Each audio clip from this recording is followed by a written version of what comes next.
Почитувани, со СДСМ на власт, земјоделието запаѓа во целосен хаос. Производителите на пшеница веќе на своја кожа ја чувствуваат неспособноста на заев и криминалната свита околу него. На недела дена пред жетвата, се уште немаме потврда дали домашните мелничари ќе го откупуваат домашното производство или не. Заев и Николовски искомплицираа состојбата во мелничарската индустрија, како што обвинуваат земјоделците, пазарот е пресаситен со српско брашно, а државата нема никаков одбранен механизам. Имено, Љупчо Николовски се покажа неспособен да го реши проблемот со увозот на брашното, маркичките и сите оние пропратни елементи. Во таа смисла, истиот даде ветување дека на 10 мај оваа година дека ќе ја реши состојбата до 30 јуни и дека со самото тоа ќе се стабилизирала состојбата пред жетвата, како би домашните производители и мелничари можат да ја реализираат жетвата во порелаксиран амбиент.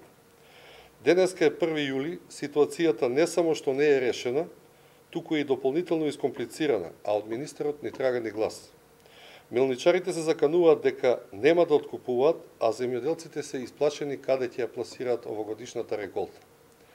ВМРО ДПМН јавно апелира власта сериозно да ја свати тешката ситуација и проблемите кои ќе настанат во оваа жетва, доколку не се преземат конкретни мерки. Конкретните мерки ќе би овозможиле непречен откуп по достоинствени цени. Николовски и СДСМ не сме да се поигруваат со илјадници производители на пшеница, чија примарна дејност е производството на лебно зрно. Земјоделците чекаат конкретни мерки. Доколку Николовски не знае што и како треба да се преземе со цел регулирање на пазарот и состојбите, тој веднаш треба да си даде оставка. Земјоделците не се должни да ја плаќаат неспособноста на Николовски и неговата желба за министерување.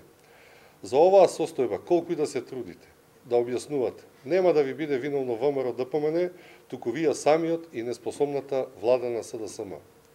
Јавноста будно ги следи сите состојби, а особено состојбите во земјоделството. Соочете се со стварноста и бидете подготвени за заслужената казна да ја добиете на наредните избори.